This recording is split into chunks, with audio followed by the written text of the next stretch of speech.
bwa mbere ngaragara yego cyane. David ukiri muto wakoze iki? Ukiri muto byakugendekeye gute sa yonyine urayirya then ukaza kumva mu muhogo hano. Twongeye kubasuza mwese bakunzi ba Tendeza online, tubifurije amahoro y'Imana, tubifurije umugisha, tubifurije guhirwa kuri uyu munsi. By'umwihariko tubasabiye umugisha mwese abo turi kubana hano kuri online Tendeza ku kiganiro cyacu nkiri muto n'ibindi biganiro twabwiye tuzajya tunyuzaho. Turabashimiye cyane abakoze subscribe, turabashimiye abari gukora comment, baduha comment, turabashimiye abari kuduha courage, tubibutsa gukora share mu magroup atandukanye mugiye murimo mukabasangiza, kuko nta muto ubura mukuru. Byanga bikunda iki ni ikiganiro umuntu wese yisangamo, umukuru yisangamo, umuto yisangamo.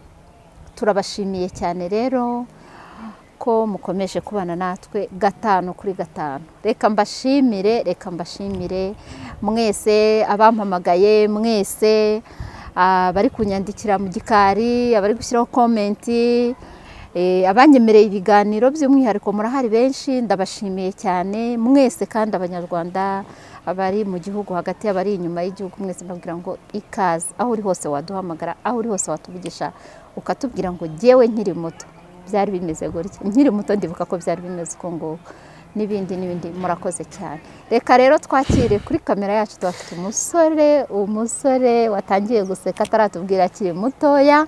Reka tumuhe ikaze hanyuma atangire abibwira. Turakwakiriye kuri Tendeza online. Nanjye nishimiye kuba kuri Tendeza online, ni iby'agaciro gakomeye cyane. Nitwa Niyobongera David. Yego David, turakwakire, turakwishimiye. Yego murakoze cyane. Iki kiganiro ujya kukibona bwa mbere se? Ni ikiganiro mpuze bwa mbere ngaragara muri buno buryo, uretse wenda kuba nakora ibiganiro by'amakuru, ariko iki kiganiro kiri special. Kirihariye cyane. Kirihariye? Yego murakoze cyane David. Turakwakiriye rero. Yego. Wiyumve mikaze hano. Ntabwo uraba mukuru bikabije, ariko ku myaka yawe ufite hari kera ukiri muto wibuka? Yego cyane. David ukiri muto wakoze iki? Ukiri muto byakugendekeye gute? Sangiza abanyarwanda n'abandi bose bakunda urwenya cyangwa bakunda guseka cyangwa bashaka kwibuka bakiri batoya. Wowe ukiri muto David? Nkiri muto hari story nyinshi cyane umuntu ashobora kuba yavuga, ibintu byinshi cyane biba byaramubaye hakiri mu bwana. Kuri uyu munsi wano ushobora kwibuka nk'iyo story ukibaza uti si ibi bintu ni njye wabikoraga, kumva nyine biratangaje cyane bitewe n'ibintu wagiye ukora. So wenda ndaza kubasharinga kuri one of the story, ni story imwe ya kera nyine nyiri umwana. So urabona hari nk'ukuntu mu rugo bateka igikoma cyangwa icyayi, so bakaza gusigaza isukari cyangwa bakaza kubasigira isukari ngo muze gushyiramo. So story njya nibuka kera nyiri umwana, hari nk'igihe basigaga nk'isukari nyine bamaze nko kudushyira mu cyayi cyangwa mu gikoma, noneho ukajya winjira mu nzu ugakora mu isukari ukayirya. So noneho ukaza kugeraho ukajya ufata amazi, ugafata amazi ugasuka nko mu gakombe ya sukari basize ejo bazatekera, kandi bayisigiye n'abandi kandi ejo niyo nanone bari muzongera gukoresha, uzabyuka rundi ubaza igikoma. None mwahita nyifata mwayimena mu mazi. Ibyo bintu njya mbyibuka ngibaza niba koko ari njye wabikoraga n'ibyo bintu. So iyo ni imwe muri story nshobora kuba na sharinga, kandi ni ibintu abantu benshi bijya bibabaho cyangwa byagiye bibabaho, kuba hari utuntu runaka ushobora kuba wakora dutangaje cyane kandi duhabanye n'ibyo wenda mu rugo baba bakubwiye kuba.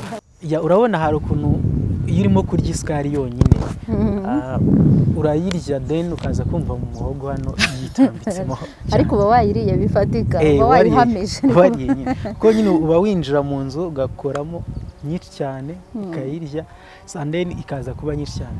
Muri icyo gihe naragiraga nafataga nk'agakombe nkahita isukamo amazi, no nkaza gufata ya sukari no nkayinywa mu mazi yonyine, nyine amazi datetse. Nk'ibyo bintu hari abantu benshi bagiye babikora, byanze bikunze hari umuntu uri buze kwandika muri comment avuge yuko igihe yabikoraga. Urumva n'icyo gihe rero nk'umubyeyi wabaga ayigutumye ya sukari yagusigiye ejo yaguhaye igihano yakubwiye ujye kubika. Rero wagenda wakinjira mu nzu ukaba wamaramo nk'iminota 30 bakaguhamagara ati David kutazana isukari meze biti, kandi umubyeyi agusanga mu nzu akagukubita bakubaza hiri ukabura uko wisobanura, cyangwa hakaba hari umwana wakubonye urimo kwirya ntawe wahagaho wayiryaga wenyine. Urumva nk'icyo gihe nk'umwana ashobora kuba wundi yaza tukayisangira, ariko hakaba n'igihe ayirya njyenyine. Iyo ni imwe muri story njya nibuka nyine nkiri muto ikansetsa. Nk'uyu munsi wa none iyo mbitekerejeho nyine nkaba nakibaza niba koko yari wowe. Yari yewe. David urakoze cyane. Ariko nanone ntago twareka kubwira ababyeyi ngo bajye bagira amakosa y'abana bihanganira. Nk'ubwo ntureba David, ntureba nk'uko kuntu wibaga isukari ugafata isukari zatekeshwa kabiri cyangwa gatatu ukayirya umunsi umwe, wakumva umuhogo utanyuzwe ukayinywa no mu mazi, icyayi batetse wakiryoye, igikoma batetse se wakinyoye, ariko beje ubundi ugasanga ukubitiye umwana ko y'ibisukari.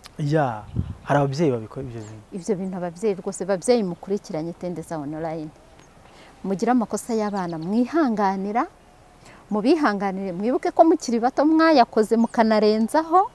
Noneho umwana biguhe kumuhana nyine, oya simvuga ko wamureka 100%, muhane ariko wirengera, winakoresha umujinya mwinshi kubera ko ibyo akora warabikoze, yewe wanarengejeho. Yewe hari n'ikosa rigudakubitira umwana, hari ikosa risaba kumuganiriza, ukamuganiriza ukamwereka ingaruka. Nk'ubu ntureba nk'iyo sukari wanywaga, uretse ko diabete icyo gihe nta wari uyizi wenda, nta wari uyizi bijungu nibwo, ariko buriye mama akubwira uburyo isukari nyinshi iri no mu mazi ishaka kugutera diabete, ugapfa bigenze kwa kundi diabete yica abantu. Turabizi ni indwara mbi cyane yugarije abanyarwanda nabo hanze yaho. Ni indwara umuntu wese atinya, uwayirwaye wese akora uko ashoboye mu bushobozi bwe bwose akivuza, kubera ko diabete ni indwara mbi. Arayirwanya nyine, buri muntu wese abasabwa ubundi kuyirwanya. Buriya rero iyo agufata akakubwira ati umva rero umwana wanjye diabete irica, kandi iterwa n'isukari nyinshi, iterwa n'isukari nk'uko washyize mu mazi, akakuganiriza ntagukubite, ushobora kwemera ko ari buyireke. Ushobora kuyireka, ariko ushobora no kutayireka. Biragoye ko umwana ashobora kuva ku isukari, biragoye cyane. Nka bya bindi byo kuba umusanga umwana yarabaye addicted ku kintu cya biswi cyangwa bombo, buri munsi akifuza yuko agomba kubona iyo bombo buri munsi. Ariko urakoze cyane David, urakoze cyane rwose.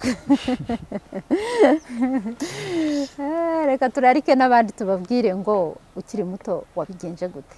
Ni iyihe story wibuka mu buzima bwawe? Nakaye kantu wumva wakoze? Hari abajya bamamagara bakatumbwira nyine, muzatubona mu minsi mikeya cyane. Icyo basabwa ni ugukanda subscribe, abari inkunga ikomeye cyane, gukora share ku kiganiro, ikindi ukabwira na mugenzi wawe akaba yasharinga cyangwa akanda subscribe. Ikindi n'ubundi nabo badusangiza story zabo, nta kibazo. Nta udafite story, umuntu wese wabaye umwana afite story, byanga bikunda. Haba hari story nyinshi cyane rwose, byo zirahari kandi barahari. Tubibutse ko iki kiganiro bazajya bagikurikirana ku wa kabiri, ku wa kane, yewe no ku wa gatandatu. Yego. Reka mbabwire ngo murakoze cyane. nshimira na David. Ya murakoze cyane, reka nshimire umuntu wese uri buze kureba kino kiganiro agakora share, nubwo uruzuba rumeze nabi. Izuba ryatusengereje. Rumeze nabi cyane, ririmo kugenda ryongera rigaruka, baze kutwihanganira kubijyanye n'amashusho. Kubijyanye n'amashusho batubabarire, iki kirere cyacu dutegereje imvura igihe kinini, ariko Imana izayiduhira, bizi ko tuyikeneye. Ariko n'igihe tubonye izuba buriya ibibona ko naryo turikwiriye. Byose bigenwa nayo, ubundi niko mu bantu bizera niko tubivuga. Byose bigenwa nayo, n'izuba turarishimye, ariko iduhe n'imvura da birakaze. Birakaze cyane. Birakaze. Yabagira ibihe byiza. Turabashimiye cyane rero mwese banyarwanda, banyarwandakazi. Inkunga yanyu, ibitekerezo byanyu turabikeneye. Turabakunda, murakoze.